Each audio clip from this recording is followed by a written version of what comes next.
Times were tough, so I sold my soul. And I don't think I'll ever regain control. Devil looked me in the eye, now I look the other way.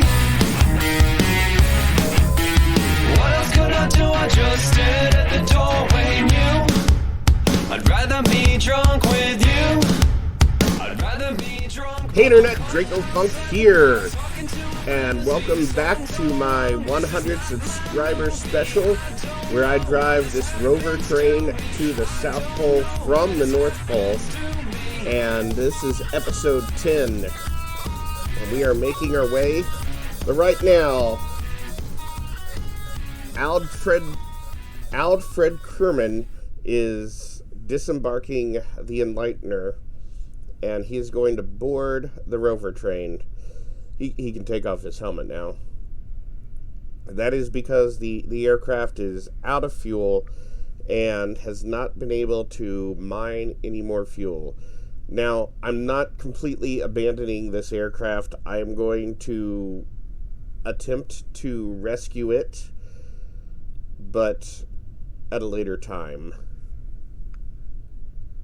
So right now, he is going to go ahead and board the Highway 47 studio, and the Rover Train is going to continue south without a beacon. I think this is the first time in this whole series, including the North Pole series, because this Rover Train actually originated at the Kerbal Space Center. It drove from there all the way to the North Pole. If you'd like to see that, there is a playlist. It's the 60 subscriber special. This is the 100 subscriber special. And so right now I have to continue actually in a southeasterly direction. So, because there is a little pinch in the peninsula, and I need to get there. If I drive straight south, I'm just going to drive right into the sea, and that's not good. So I'm continuing in a southeasterly direction, and you'll see me pop out every now and then just to make sure I'm heading in the correct direction and trying to locate any large hills or obstacles that are in my way. So that is what I'm doing at this time.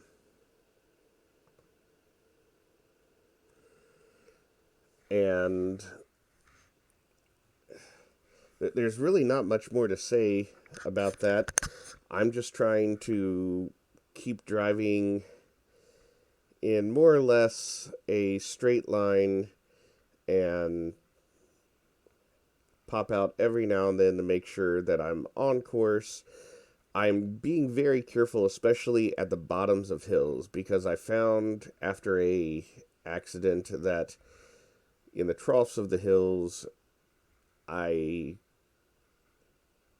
bad things can happen, like the front of the Rover breaks off and the front wheels, and then the whole Rover goes flying into the air, and luckily nobody was injured, and then you have to fly over a new locomotive unit from the Space Center in an aircraft that you almost crash, but don't, and now you have another aircraft stranded somewhere between the South Pole, which, I didn't check.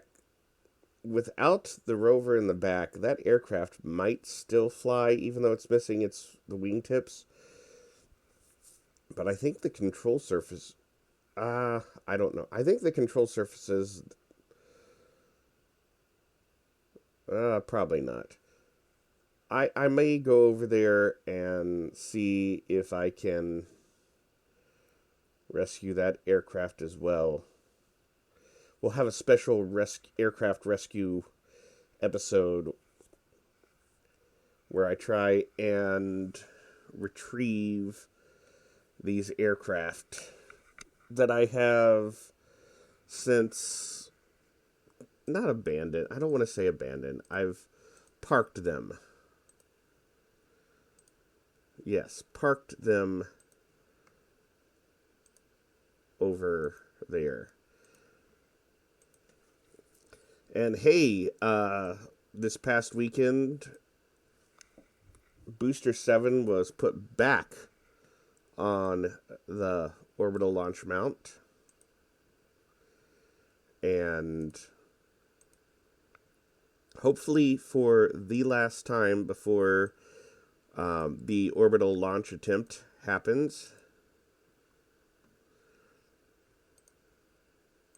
Ship 24, however, is not yet stacked back on it, although I believe yesterday, at least yesterday as of my recording of this, Booster 7 underwent another cryoproofing.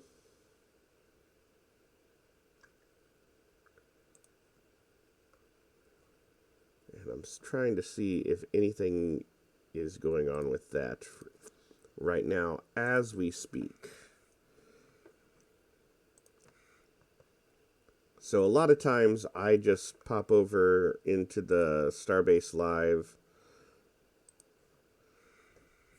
YouTube channel by NASA Spaceflight. It looks like right now Ship 24 is about to be restacked. It has been placed on the chopsticks,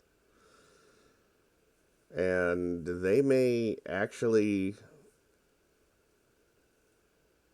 be stacking this. It may be stacked by the time this video comes out,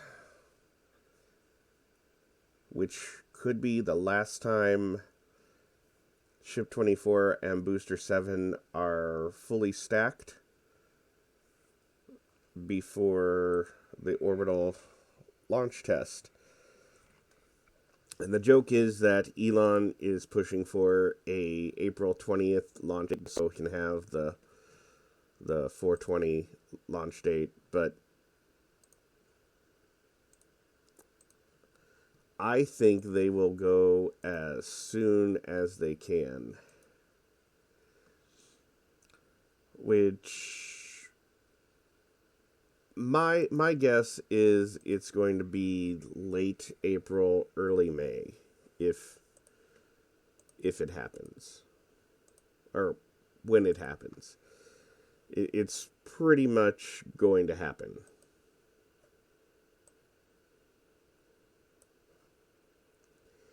The question is when.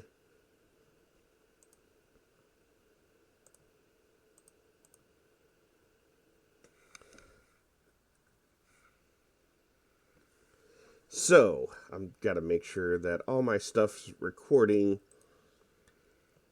I don't want to do that thing, and I've already done it once, is where I recorded a whole episode, and then I found out I hit play on my recording software instead of record, and I had to do the whole episode again.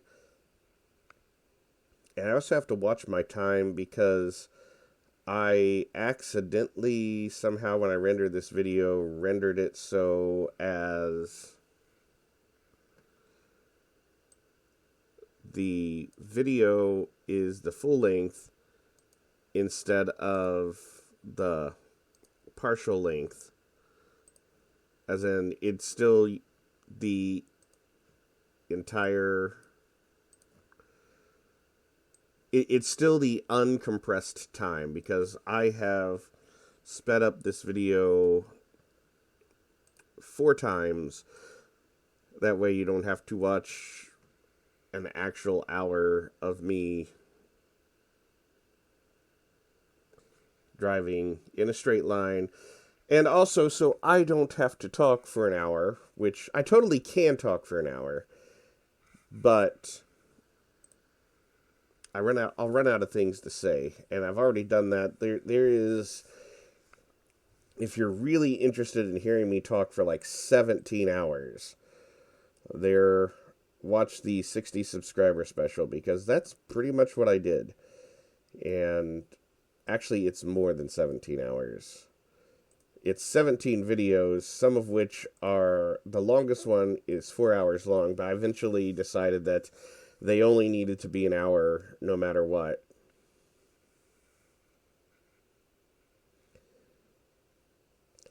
And so these videos, what I do is I set a timer and I basically drive for an hour, and then I stop.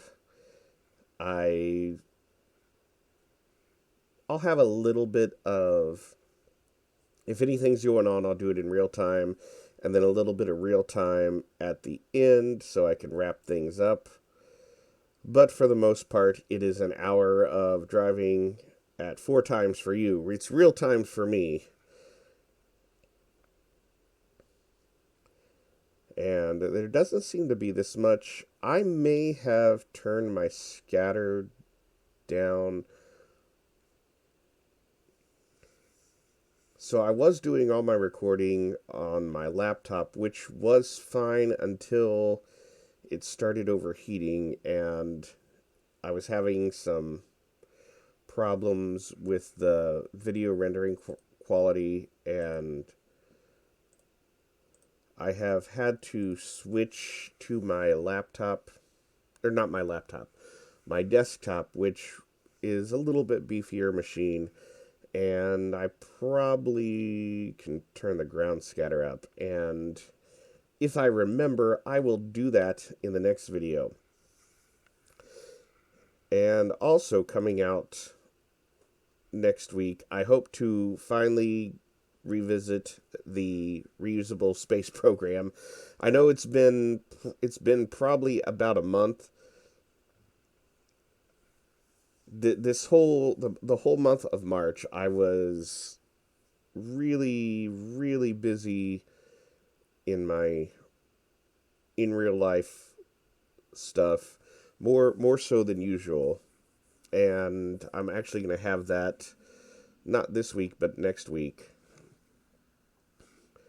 But also, the biggest problem is where I was at in the reusable space program was refueling the interplanetary probe, which took, I think, four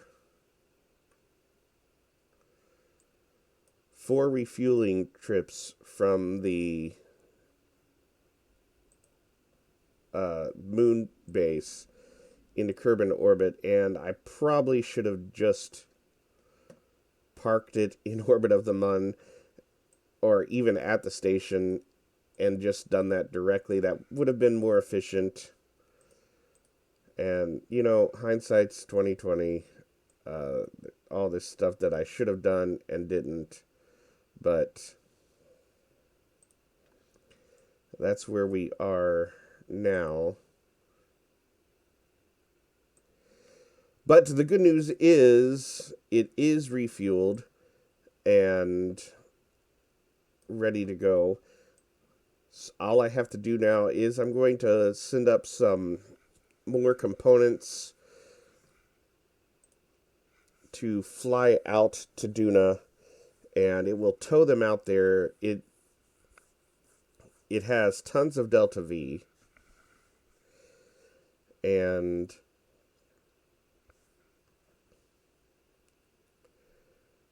the goal will be to get the Duna station up and running, as well as the Ike station. I don't know if I'm going to actually send parts of the Ike station yet. I may just get the Duna station going. It's a little bit more efficient to go from Ike to Duna orbit than it is from the Mun to Kerbin orbit. But I do want to have a fuel depot around Duna and Ike. I just don't know that I will get them done entirely. I do have a station that I need to assemble in Duna orbit right now. I have at least the two main components, the core And then I have a special truss that I built just for the Duna station, and I think I'm going to use the same truss for the Ike station because I really like it. And it's one piece that has solar panels and radiators, plus docking ports for all the fuel canisters, and it can all be just in one thing. So I only have to take one thing there. I only have to dock one thing, and I only have to launch one part. Although it was a little tricky to launch, but not impossible.